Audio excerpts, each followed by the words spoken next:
Você já teve medo de saber do futuro? Já adiou a decisão de marcar uma leitura astrológica com medo de saber de alguma coisa que vai te angustiar? Você já fechou um vídeo no meio do caminho porque ficou ansiosa com o que você estava assistindo? Você já rolou a tela do feed correndo só para não terminar de ler um texto de uma previsão que te preocupou? Eu queria te fazer uma pergunta também dentro disso, sem astrologia nisso, sabe? Queria que você refletisse aí comigo, porque talvez eu queria contar uma parte da minha história e talvez isso conecte com alguma coisa da sua vida. Você alguma vez ouviu uma frase que te disseram sobre você há muito tempo e que você nunca conferiu se aquela sentença era verdadeira? Talvez uma frase que tenha vindo de alguém muito importante na sua vida, como uma mãe, ou um professor, ou sei lá, um astrólogo, ou um teste vocacional que você fez quando você tinha 15 anos de idade. E se você disse sim para isso, você lembra quando foi que você escutou essa frase? Você consegue lembrar a primeira vez ou você absorveu aquilo por tanto tempo que, de alguma maneira, você virou aquela sentença? Quando você percebeu, você já estava vestindo aquela carapuça? Talvez esses 2 temas, né, pareçam coisas diferentes, mas eu queria te contar uma parte da minha história, onde as 2 coisas se conectam com muita clareza para mim. Esse vídeo é sobre o dia em que eu descobri que, no meu caso, elas vêm da mesma pergunta. A frase que eu escutei, ela veio do meu pai. O meu pai era talvez a pessoa mais importante da minha vida. E ele dizia, quando eu era adolescente: "A Letícia não gosta de estudar". E eu concordava com isso. Eu não via a menor razão para discordar. A escola me entediava, eu tinha que acordar muito cedo, muito cedo. Eu morava numa cidade muito fria e eu saía às vezes de casa no escuro para ir para a escola. Era muito difícil. Eu odiava acordar cedo. As matérias não me interessavam tanto. Eu gostava mais de conversar. Eu fazia amizade com os professores, com os funcionários da escola, com pessoas de outras turmas, com a minha turma, obviamente. Eu saía falando com todo mundo. Mas, de alguma maneira, as evidências daquela sentença do meu pai estavam todas ali. E eu assinava embaixo, sim, e não tinha nenhum problema em ser vista dessa forma. E fui carregando essa frase por muito tempo, décadas da minha vida, como uma parte da minha identidade, né. Então eu não reli, eu não questionei, eu apenas ia me apresentando como alguém que não gostava de estudar. E hoje eu sou astróloga. Eu estudo praticamente todos os dias da minha vida há pelo menos 9 anos, com um prazer muito grande. Eu estudo por escolha. Eu, em muitos momentos, eu poderia estar, sei lá, assistindo um filme, lendo um romance ou alguma série, mas eu fico até tarde da noite, às vezes, estudando astrologia. E esse vídeo é a história do que aconteceu entre eu receber essa frase e eu perceber como esses conteúdos astrológicos gatilhavam algo muito ruim em mim. E eu acho que essa história explica um pouco quem eu sou, e explica principalmente por que eu falo de astrologia da forma como eu falo. Então, por mais que esse vídeo talvez não traga os resultados que se espera, eu acho importantíssimo, já que eu estou aqui disposta a falar sobre o céu e passar a minha visão, de eu contar um pouco como eu cheguei aqui. Então, se você já saiu de algum conteúdo astrológico mais ansiosa ou mais ansioso do que você entrou, se você já teve medo de uma previsão, fica aqui comigo até o fim, porque eu desconfio que a gente já sentiu a mesma coisa. A astrologia, ela chega na minha vida muito cedo. Eu tenho uma tia que é astróloga, a minha madrasta, com quem eu morei por muitos anos, estudava astrologia nessa época em que a gente morava junto. E eu ganhava muito presente de aniversário com professores delas e colegas, enquanto outras jovens estavam ganhando, sei lá, calça jeans de não sei da onde, viagem para não sei para onde, eu ganhava leitura de mapa. E eu amava. Eu já perdi as contas de quantos astrólogos já leram o meu mapa. Eu adorava aqueles momentos, eu ia na casa dos astrólogos e eu admirava aquela rotina em alguma medida, eu me interessava por uma rotina dessa, né, onde eu sentasse com alguém para conversar sobre a vida dela. Eu ficava encantada com o fato de uma pessoa que nunca tinha me visto olhar para um monte de símbolo que eu não entendia nada e falasse da minha vida com tanta propriedade. Era muito certeiro a tradução daquilo que eu sentia e às vezes eu nem sabia que sentia, mas quando era dito para mim eu conseguia ver sentido naquilo. Mas existia uma fronteira, né, muito visível e talvez muito bem demarcada, de um lado as pessoas que liam e de outro eu que escutava, né, que era uma das que consumiam. E nunca me ocorreu mudar de papel, embora em muitas leituras astrológicas, esses astrólogos diziam para mim que eu tinha um mapa ou uma tendência a estudar esse tema, né.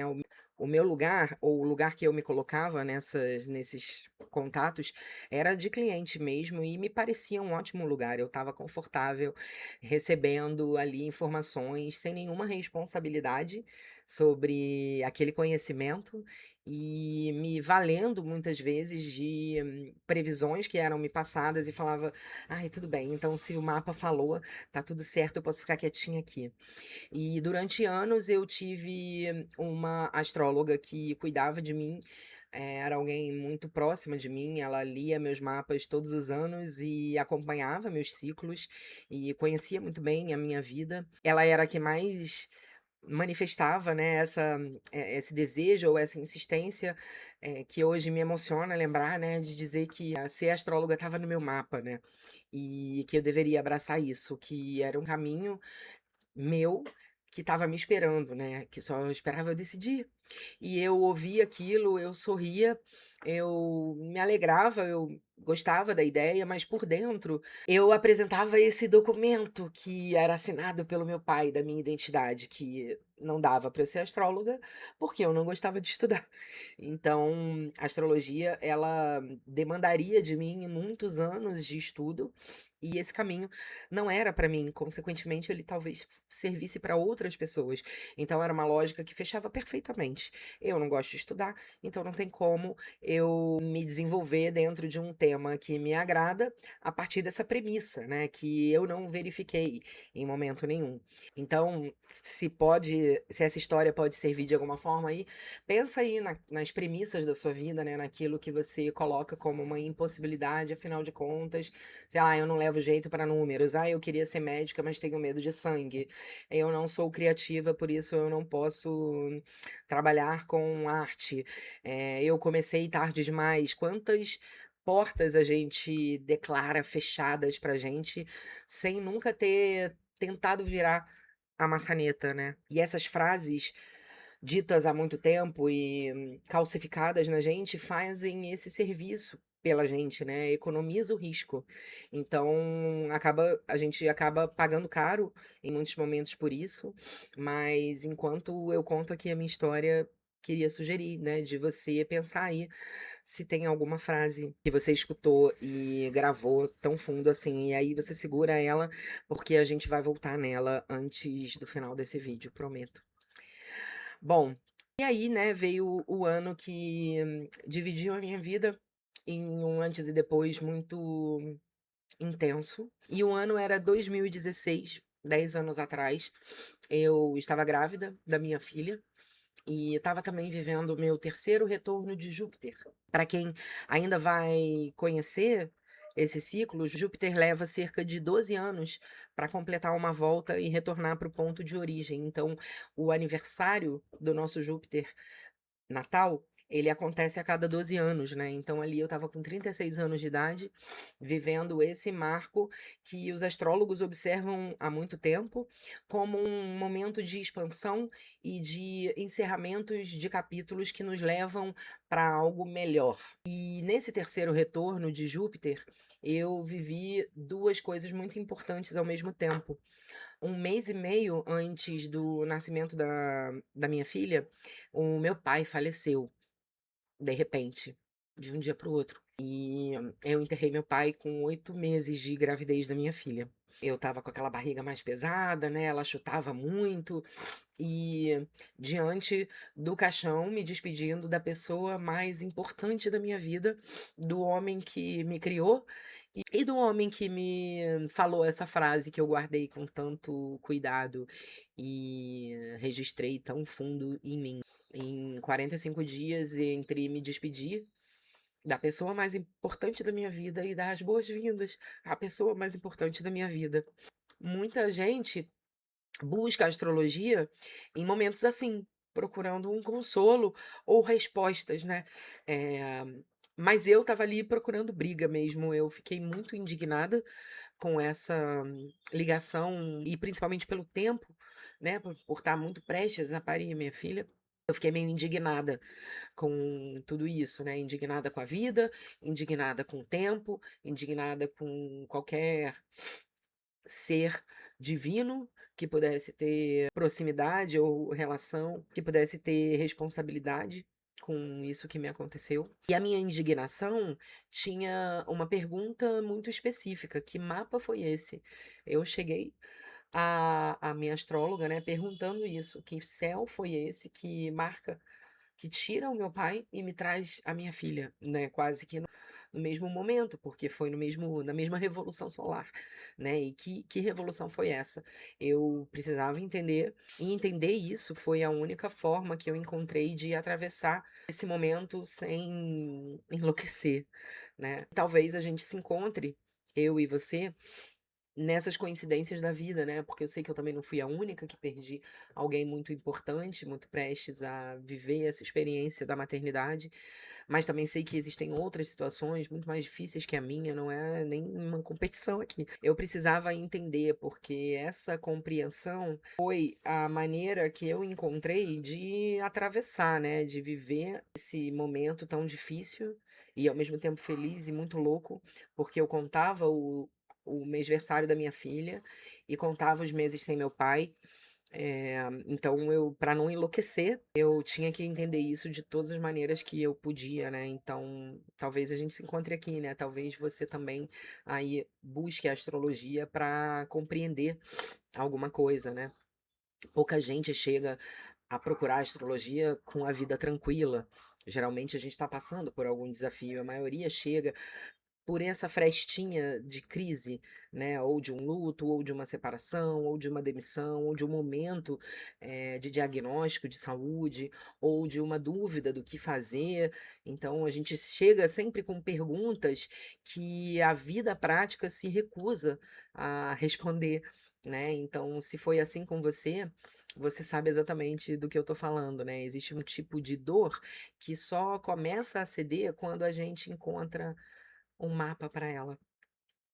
Então eu caí dentro, porque aí também eu não consegui mais parar de estudar astrologia. Eu abri os mapas, eu abri o meu, eu abri o mapa do meu pai, abri o mapa da minha filha.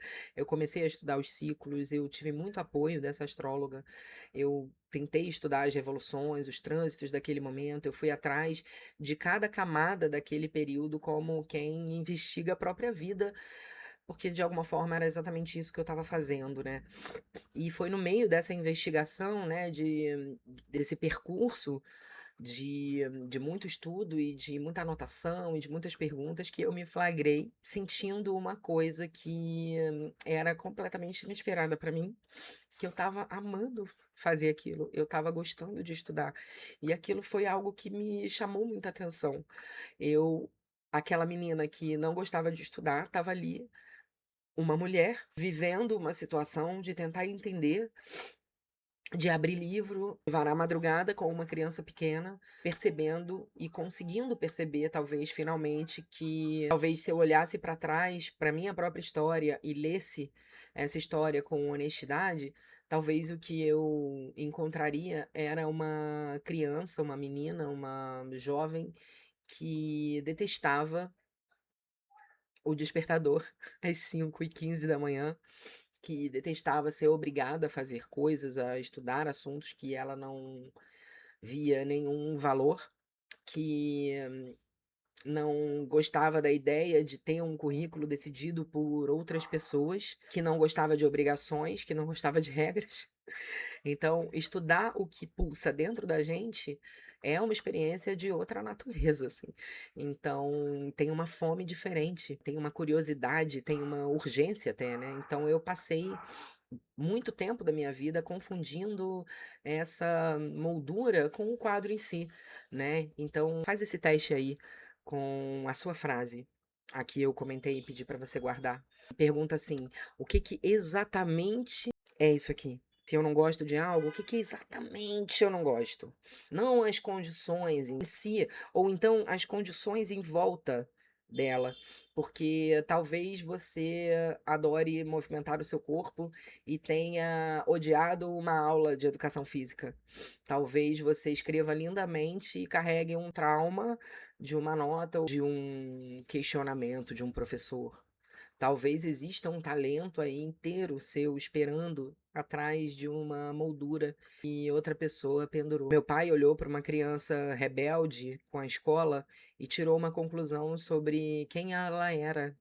E essa criança abraçou essa conclusão e tomou para si. Ele fez isso sem essa intenção, obviamente. Pais fazem isso o tempo todo com as melhores intenções. O problema não foi o que ele disse, o problema foi o que eu fiz com o que ele disse. Foi eu ter acreditado por tanto tempo.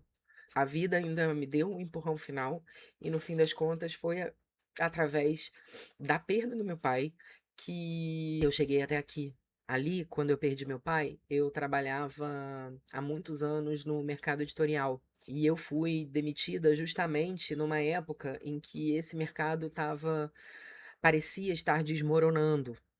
Felizmente, as coisas melhoraram, mas na época as livrarias estavam fechando, as editoras estavam encolhendo, todo mundo do setor estava olhando para o próprio futuro com alguma aflição. E o movimento óbvio seria eu atualizar um currículo e bater na porta de outras editoras e de outros colegas. Mas eu resolvi continuar estudando astrologia, no começo sem plano nenhum, quase que por inércia ali, né, do encantamento de estudar, depois com uma clareza que foi se firmando devagar até virar realmente uma decisão. Que era isso mesmo. Aquela astróloga que me acompanhou por tantos anos tinha razão o tempo todo. O caminho sempre esteve ali. O que faltava era eu parar de repetir um discurso que nem era meu. E agora eu queria te contar a segunda metade dessa história, né? Porque virar astróloga foi metade desse caminho. A outra metade foi decidir que tipo de astróloga eu jamais seria. Eu acho que antes de decidir como eu queria fazer esse trabalho, eu entendia como eu não queria fazer. Durante todos aqueles anos como cliente, existia uma sombra, né, que acompanhava meu amor pela astrologia. O medo das previsões. Eu tive épocas da minha vida em que eu tinha medo de fazer minha revolução solar. Eu adiava, eu tentava, ver se a vontade de fazer passava, porque eu sabia que podia sair dali carregando uma frase nova, né? Esse ano vai ser pesado. Vem alguma perda por aí. Se prepara. E o pior tipo de frase, né? Aquela sobre algo que eu supostamente jamais poderia evitar. O que que uma pessoa faz com uma informação dessa na mão? Ela passa o ano inteiro esperando a pancada que ela vai tomar. Cada dificuldade comum vira confirmação daquela previsão. Cada dia bom vira uma suspeita de tem alguma coisa errada. Então, se você já viveu um ano assim, ou está vivendo um ano assim agora, carregando na cabeça uma data, um trânsito, uma previsão que alguém te entregou sem perguntar se você queria, ou às vezes até você querendo mesmo, porque a gente quer, né? A gente parece que quer saber. Eu quero te dizer uma coisa antes de terminar esse vídeo. É possível a gente desarmar esse tipo de previsão. A gente chega lá, inclusive, em 1 minuto. Eu vivi isso na pele, né? Porque acabei consumindo anos de conteúdo astrológico que me deixavam muito mais ansiosa do que informada.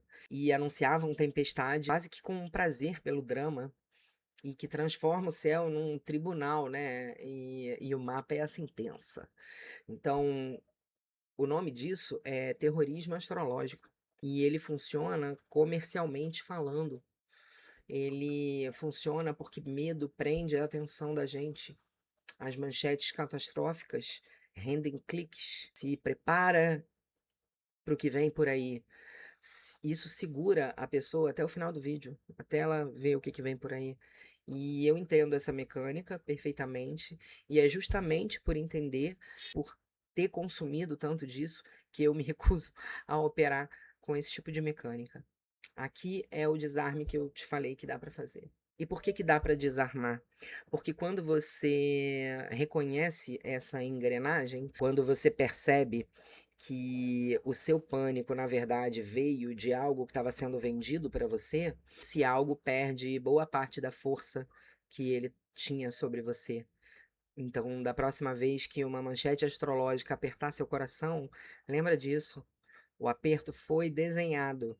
Ele é uma estratégia para o engajamento. E você tem a opção de sair de dentro dela. Porque eu sei o que acontece do outro lado da tela. Eu fui o outro lado da tela. Eu sou também, né? Eu sei o que é carregar uma data de um trânsito difícil até essa data chegar. E depois que ela chega, não voltar ali e questionar aquilo, para nas próximas situações eu não me engasturar de novo. Eu sei principalmente que esse medo se parece demais com aquela frase do meu pai. Alguém de fora entregando uma definição sobre a sua vida e você assinando embaixo sem questionar nada. Então percebe como as duas histórias elas acabam sendo a mesma coisa? Um rótulo dito com autoridade, uma pessoa que você acredita, anos vividos dentro de uma moldura que outra pessoa desenhou. Foi contra isso que eu resolvi trabalhar. E desde criança eu sou apaixonada por faróis. Muito antes da astrologia chegar na minha vida, eu já colecionava imagens de faróis, eu já parava para olhar, eu guardava imagens de farol no meu computador para me acalmar. E eu demorei muito tempo para entender o porquê disso, mas hoje eu entendo, né? O farol ele tem uma função só, que é mostrar onde estão as pedras, mostrar qual é o caminho. Ele fica ali aceso, varrendo a escuridão, dizendo para os navegantes: aqui tem uma rocha, ali tem uma passagem. A tempestade, ela continua sendo tempestade. O mar continua sendo mar, mas quem está no leme agora está enxergando alguma coisa por causa do farol. E quem enxerga alguma coisa pode escolher a própria rota. É exatamente assim que eu entendo a astrologia. Eu vejo os astros funcionando como um relógio, como uma linguagem de correspondência que a humanidade observa há milênios. Quando o céu mostra determinado desenho, certas qualidades de tempo tendem a se manifestar na nossa vida. Observação, registro, correspondência, um farol aceso sobre o tempo. E olha que interessante, a mesma informação pode gerar pânico ou pode gerar preparo, dependendo inteiramente de como ela é entregue para você. Vem um período de reestruturação profissional. Isso pode ser dito como uma ameaça. E aí a pessoa passa muito tempo alerta, se preparando, ou até apanicada mesmo. Mas também pode ser dito como o terreno, né? A pessoa organizando as próprias finanças. Você pode rever os seus planos nesse período e chegar nesse momento em pé, mais segura. A astrologia que antecipa com respeito consegue devolver à pessoa o leme da própria vida dela. A que aterroriza parece que está roubando esse leme, né? Então leva daqui um critério para você usar em qualquer conteúdo astrológico que cruzar seu caminho, inclusive os meus. Diante de uma previsão, se pergunte sempre se essa informação devolve a você as suas escolhas ou se elas entregam uma sentença. E se questione também, diante dessa informação, eu enxergo mais caminhos ou eu passei a ter medo de andar? O farol ilumina a rota. Que só produz medo está fazendo outro serviço. Por isso, o meu propósito, ele é uma frase que me guia todos os dias da minha vida. O que eu quero com o meu trabalho é iluminar uma vida por dia, uma só. Se uma pessoa sair desse vídeo meu respirando fundo, entendendo melhor o próprio momento, sentindo que tem escolhas na vida, esse vídeo já valeu. E por isso você jamais vai me ouvir dizer que tem um trânsito que vai destruir a sua vida, que tem determinado posicionamento que condena uma pessoa a alguma coisa, que existe uma data marcada para o seu sofrimento. Eu conheço o peso dessas frases e carreguei uma por 30 anos da minha vida. Então é isso, essa é a minha história. De uma menina que ganhava leituras de mapa de presente, de um pai que tirou uma conclusão, de uma filha que aceitou a conclusão do pai, e de um ano em que a morte e a vida chegaram de mãos dadas, de uma indignação que virou um estudo, e de um estudo que virou amor, e um amor que virou ofício. Então, aquela frase que eu pedi para você segurar lá no começo, chegou a hora dela, né? Então, olha para ela com honestidade e pergunte quem disse isso sobre você. E quanto tempo faz que você apresenta esse quadrinho sem conferir se ele já perdeu a validade, se ele ainda embeleza a sua casa? Escreve aqui nos comentários se você quiser, mas por favor, não deixe de curtir esse vídeo, não deixe de enviar para alguém se você acha que vai gostar dessa história, compartilha, se inscreve no canal que não te custa nada. Continue navegando seu próprio barco, não deixe ninguém te angustiar. Boas coisas para você.